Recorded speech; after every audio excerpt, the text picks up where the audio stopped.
Hey, what's up, Exit the Matrix family? Bob here. Hey guys, I hope you're having a great day. Thank you for joining me on this morning talk.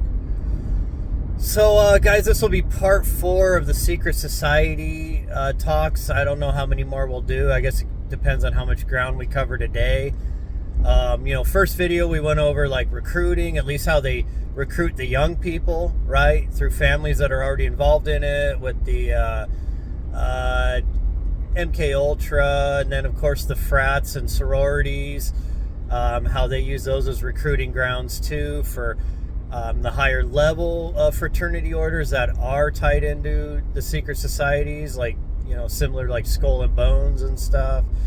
Then the second video we talked about the where did the mystery school teachings all start?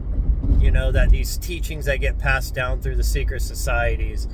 And I also mentioned, just so you guys understand, look, not all people in secret societies are evil, and not all secret societies are evil, okay? So, what a lot of times what you'll find is it's a mixed bag, okay?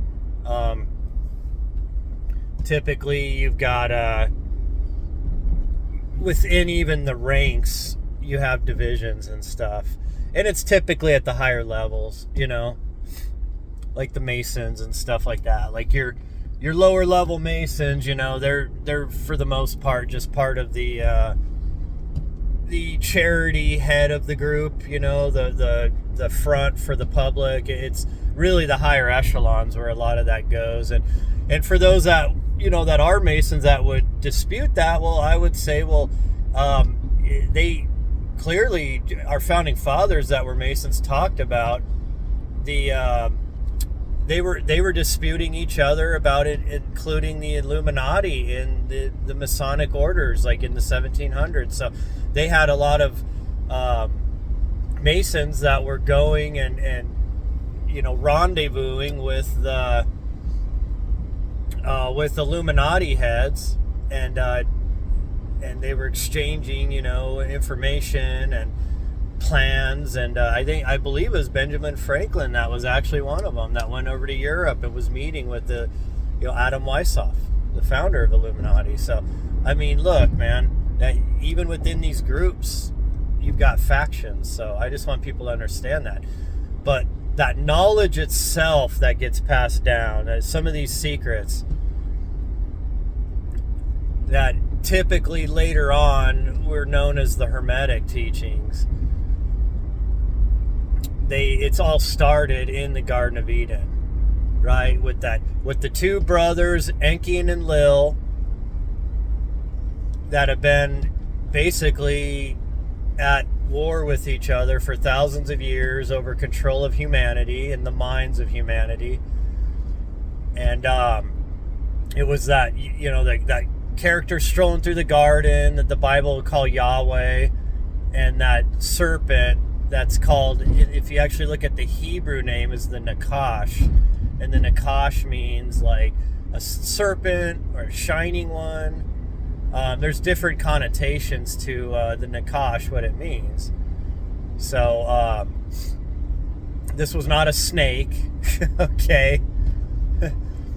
Enki was not a feathered serpent or a snake or a dragon, but his family standard was the feathered serpent, and that's why he's oftentimes called a serpent.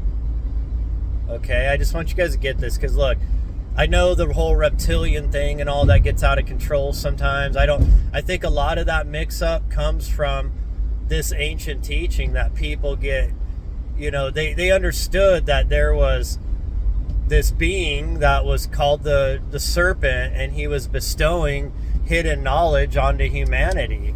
He taught Adam and Eve this hidden knowledge, and he was represented that in ancient times, folks, a serpent was always representing knowledge and wisdom, okay? And it goes all the way back to that Garden of Eden story.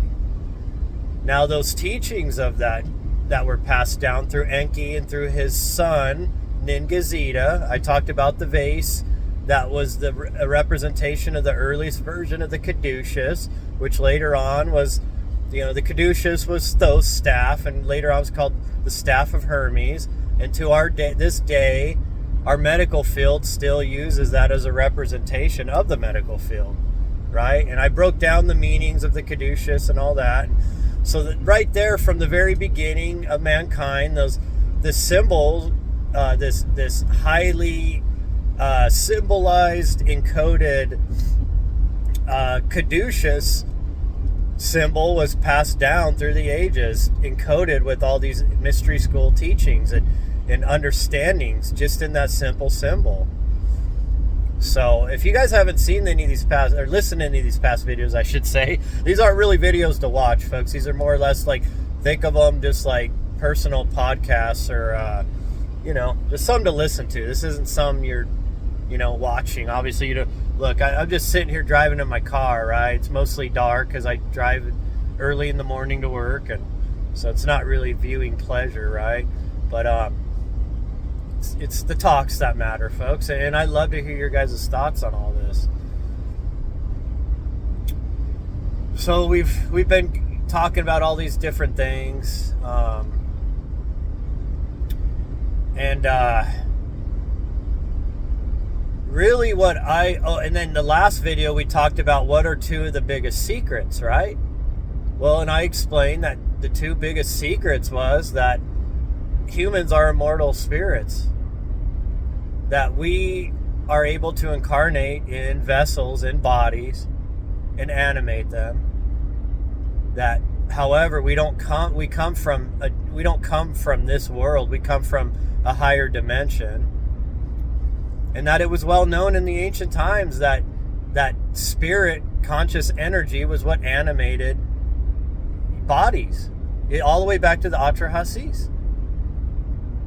And that was one of the secrets that the Nakash, Enki, told Adam and Eve in the Garden of Eden. He explained to them, like, look, my brother, he basically, Reader's Digest version was that he was basically saying, look, my brother wants you to think that you're just one of his little naked gardener slaves here working for him, like a little plaything, right? And that you're nothing, and that he's a god. But what Enki was trying to tell him was like, but look, you are the same as Enlil. He's energy, he's a spirit, he's an immortal spirit in a body, just like you guys are. You just happen to be in different bodies that we fashioned for you. And this is all explained, folks, in the Atrahasis, okay?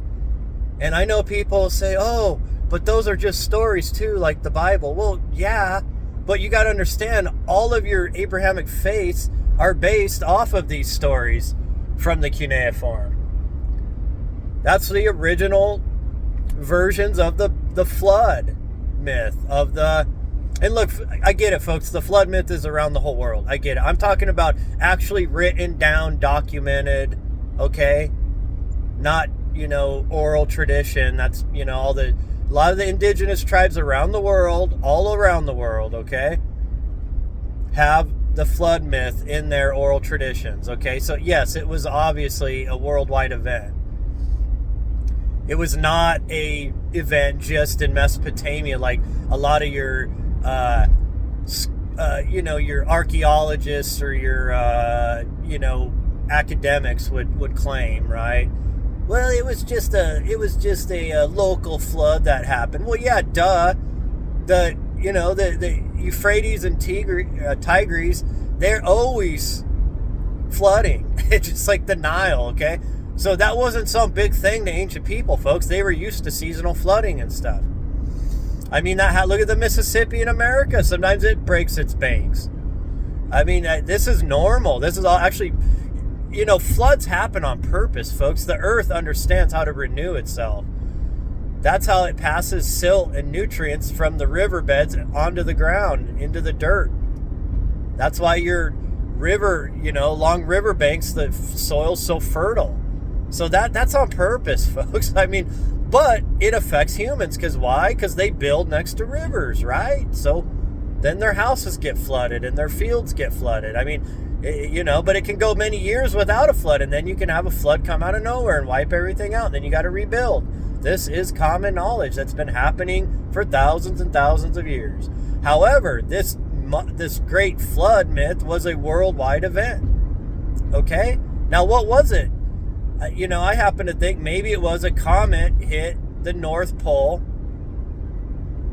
or the South Pole, who knows, and it instantly melted a lot of frozen, ice instantly.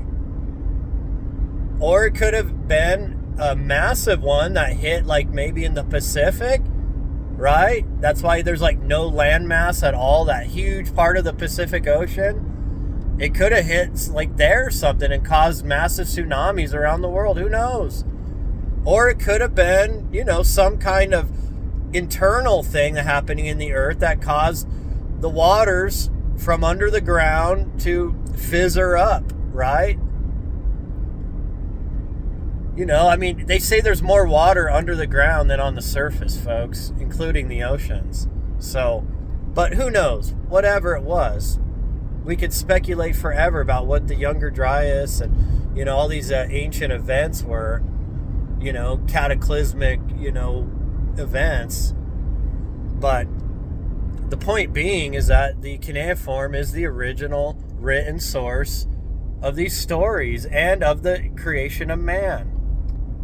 So you gotta, look, if you're a biblical person, then you should actually be interested in learning these ancient cuneiform writings, because at the very least, you should be able to at least admit that your Bible was influenced and partially adapted from those ancient stories, okay?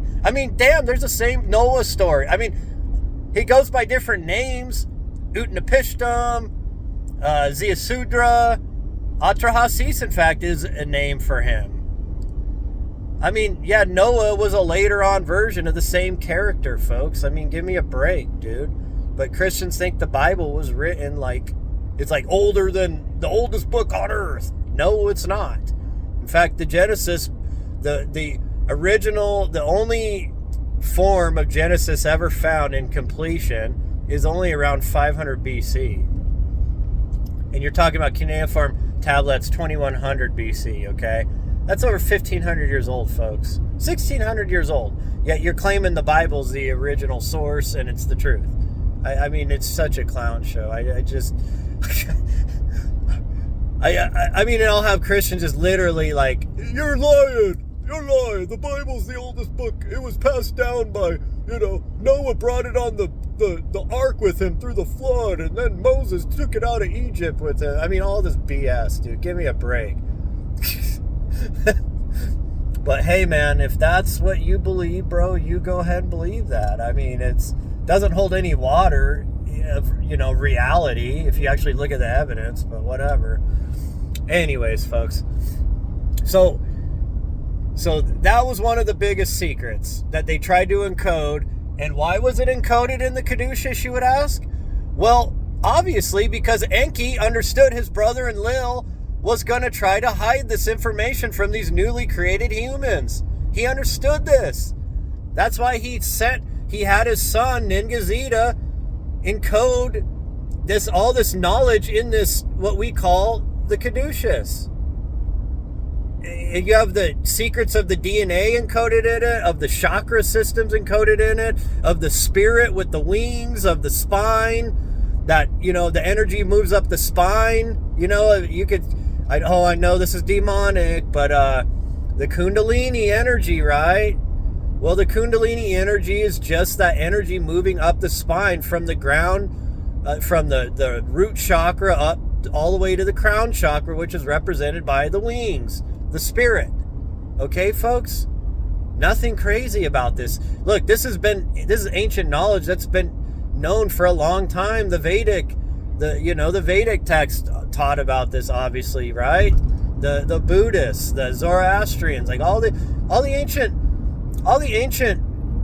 belief systems understood that there was these energy vortices in the body.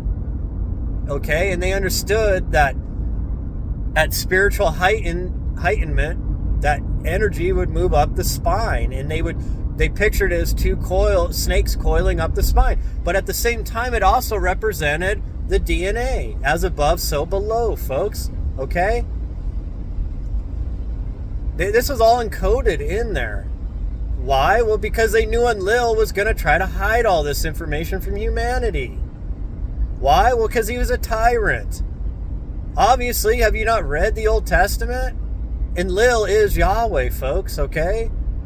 Just read about this tyrant God, the Lord of hosts, that claims he is the only God, the jealous God. Well, who is he jealous of? Well, he was jealous because these humans that he was the overlord of were following the other Anunnaki. They were having civil wars, using humans as their pawns. They were battling over land and power and worship. Okay, folks, this is when the gods walked the earth, okay, which has been spoken about by every freaking mythology on earth, okay? Where did they go? I don't know. They're probably still commanding from behind the scenes. That's what I believe, at least. I don't have absolute proof of that, but you can tell that humans don't truly own or run this world.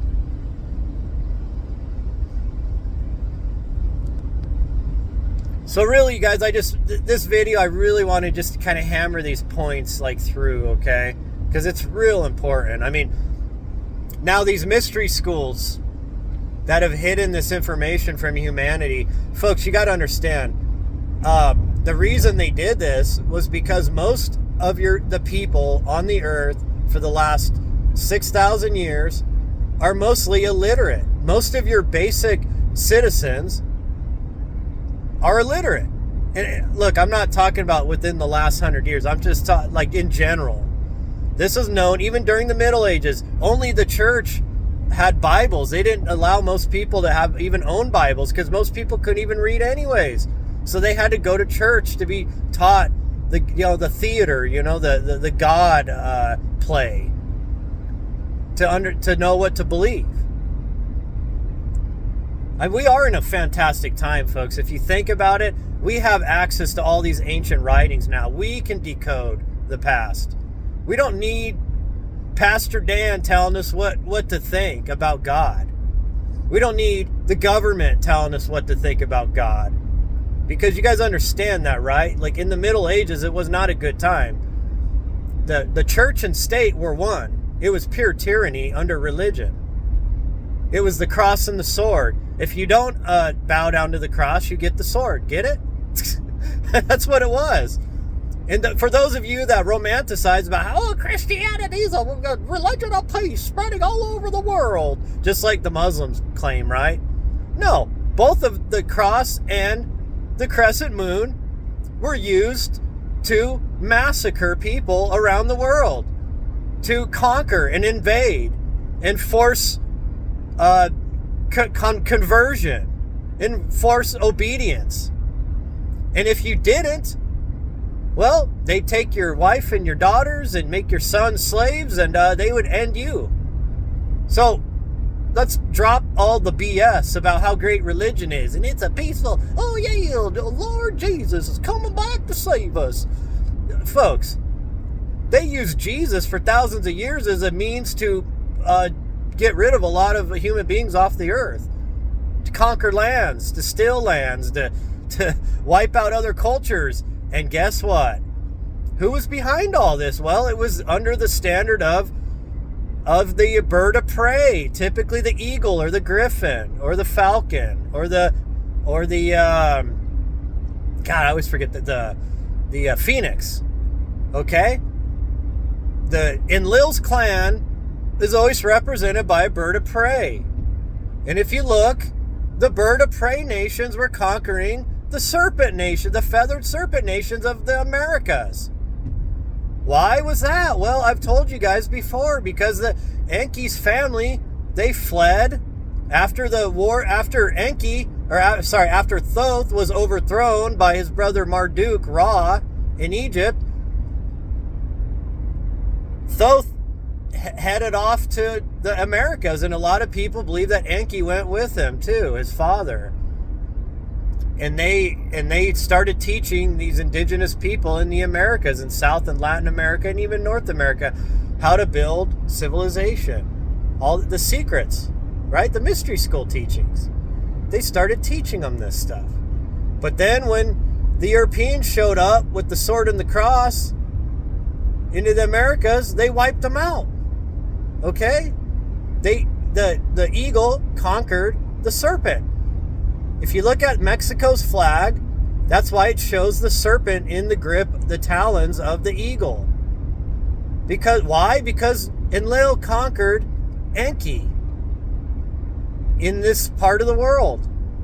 Now, obviously, the serpent is rising again under the flag of China, the dragon. What do their dragons in China look like? They're flying dragons, folks, with little wings. They're feathered serpents, okay? Same family. They've moved now. Their power structure to China now. Well, they've always were embedded in China. Let's be real. If you go back to the early Chinese emperors, they talk about them coming down from the sky and flying dragon devices, and they called them the dragon emperors, in fact. Yeah, so Enki's family was also embedded in the Far East. See, now, the eagle's not having such an easy time with the dragon now. If you look at China's cities, they're 10 times more advanced than American cities. I mean, I don't even know what the most advanced city in the United States is. I hate to say it, but let's say in New York.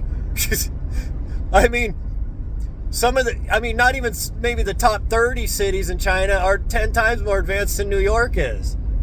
And look, folks, I'm not glazing China here. Look, China it's a communist country mixed with capitalism, and their rulers are tyrants, just like ours are, right?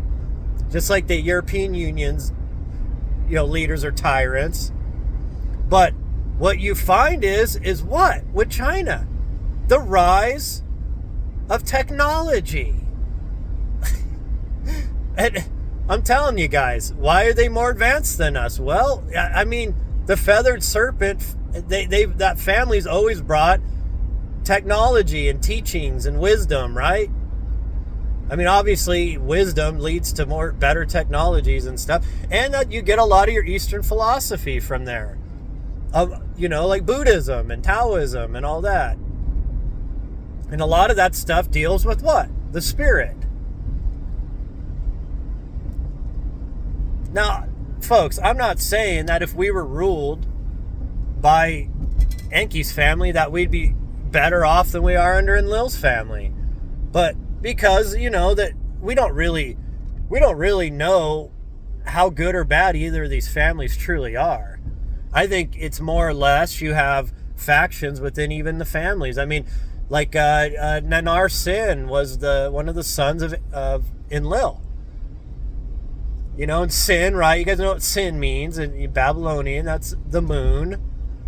Well, Nanar Sin was one of the ranked Anunnaki, and he's been in a feud with his father Enlil for thousands of years. That's why you have the rift between the Judeans, the Christians, and the Muslims. Okay? It's all playing out in front of us. This age-old battle of these Anunnaki overlords. And once again, I want to just make it quite clear for the idiots that keep on saying that the Anunnaki are fake, that they're made up by Zecharia Sitchin. You can go pull up easily 20 different cuneiform tablets that have already been translated, and some of these were translated by the originals, by George Smith and stuff, like back in the 1800s. That, for the most part, yeah, they've had some minor upgrades to the translations, as our understanding the cuneiform writing has gotten better, but for the most part, they were even called the Anunnaki back then. That was the translation of them, okay? I've already explained this to you guys. It's not this big of a deal. It's like Anu was the father of heaven, okay, the Most High. His consort was Ki, which is essentially Earth, Gaia, okay? From heaven to earth they came, Anunnaki. It's not that hard to figure out. And the older name, if you go all the way back to Sumer and Akkad, the original name for him was the Anuna, the Council of the Anuna. It was later on the Babylonians and the Assyrians called him the Anunnaki. So let's quit with the BS. Yes, the Anunnaki term. Israel. Isis, Ra, and El. Wow. It's kind of like a trinity or something, right? Anyways. Wow, folks. I think I kind of strayed a little bit today, but some really good stuff we were still talking about, right? Really important things. I mean, look, I'm trying to give you guys the bigger picture here, because a lot of these guys and look, I'm not some scholar, I'm not an archaeologist, I'm not an academic, I'm just some regular dude that my whole life I've been interested in this stuff. My whole life I've been searching for truth, for the meaning of life, for why are we here? I mean, I know there's a lot of people nowadays that don't even question those type of things, but I think for the most part, a lot of humans over a long period of time have had those same questions and those same aims to want to know, right?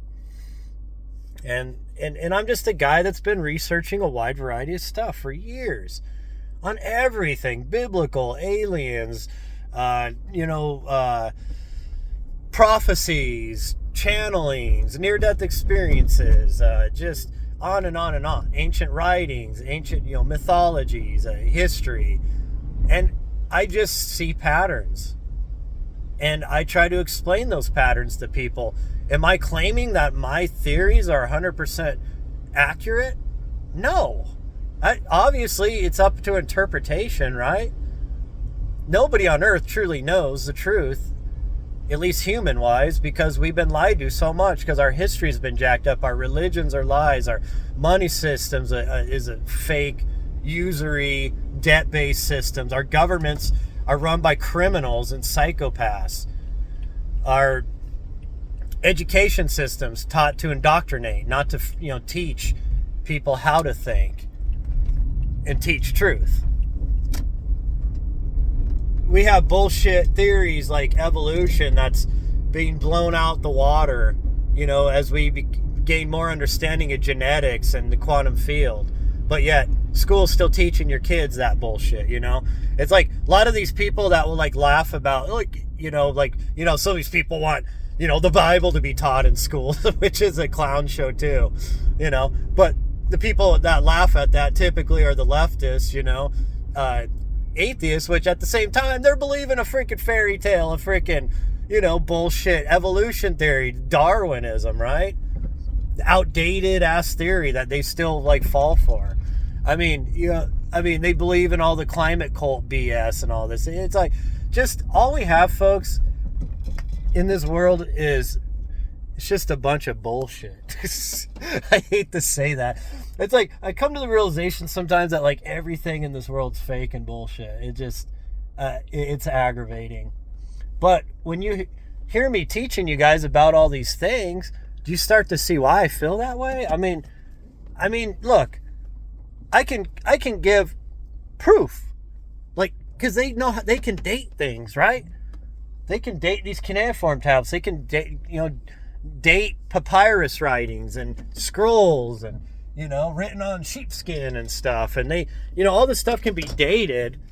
And yet when I try to explain to Christians the simple truth that the cuneiform stories, these originally what you would call biblical stories, right? Tower of Babel, the flood, Noah's, the creation of Adam and Eve, the Garden of Eden, all that, all those were in the cuneiform. And I can prove to people, at least with our modern technologies of, way of dating things, that it's much older than the Bible. But yet then Christians will say, well, they're just lying about that. That's their comeback. They're lying about it. I get it, folks. We're lied to all the time. But no, do you ever stop and think that you're being lied to by your religion, by them telling you that it's people believe the Bible was written on the day God created the heavens and earth, right? I mean, once again, go read Genesis, the beginning when God's creating the earth, and then go read the Enuma Elish. Wow, what do you know? It's the same story. I mean, it was different variations, obviously, right?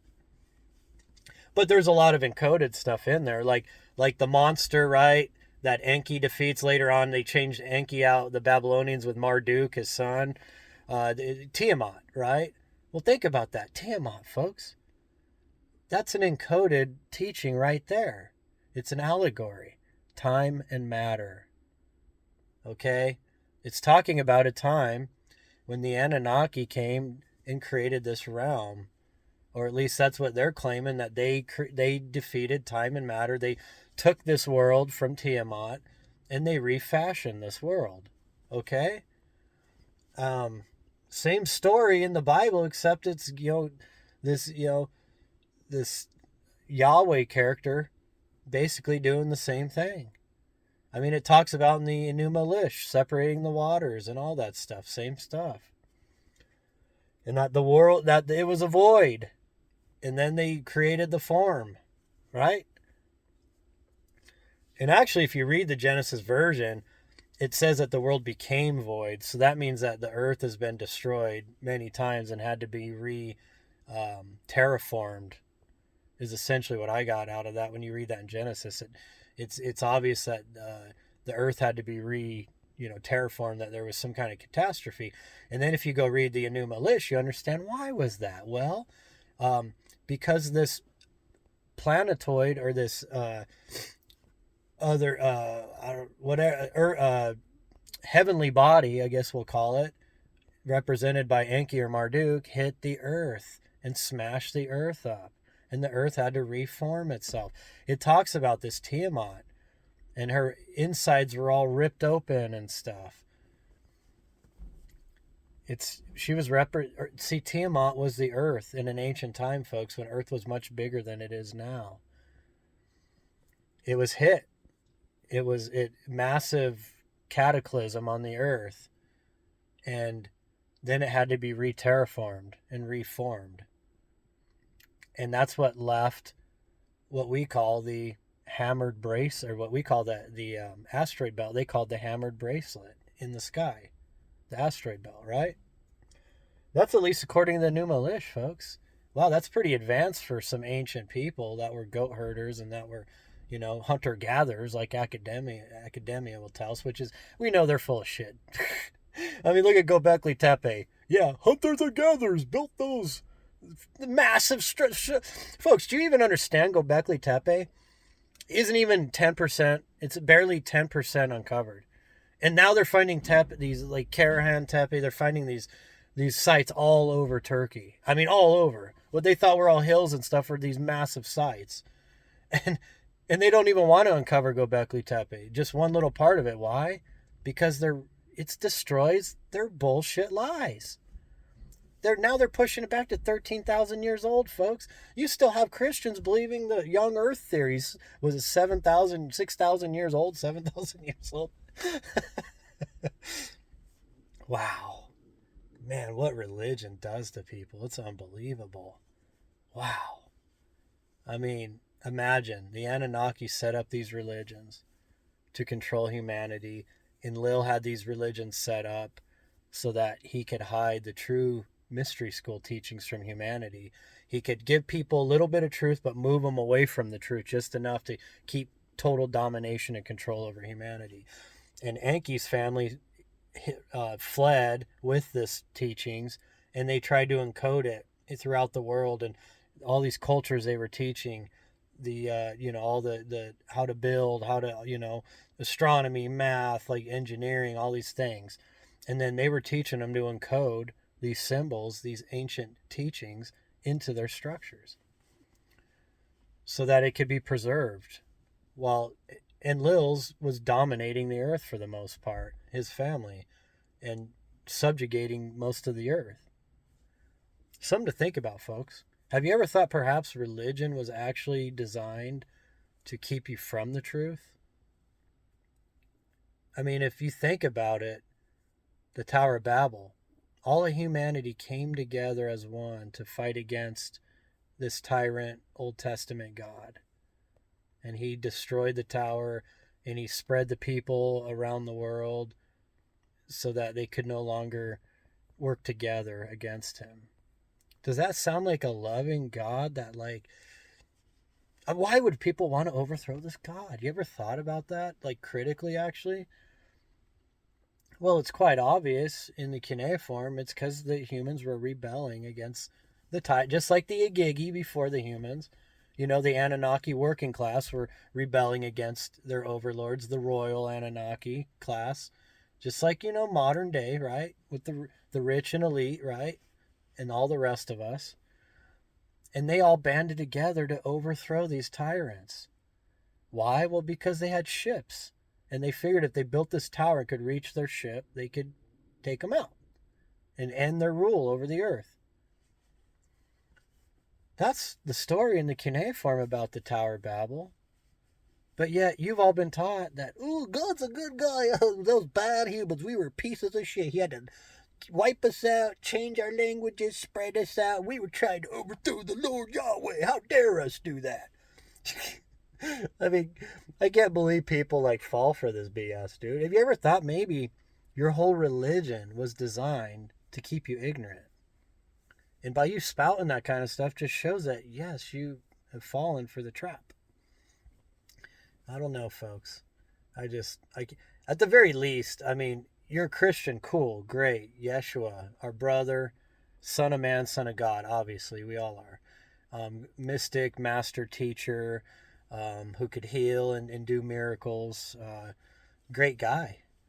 You could worship him, but how do you connect him to the Old Testament God? I just don't understand that. I mean, it's two different books, two different characters, obviously.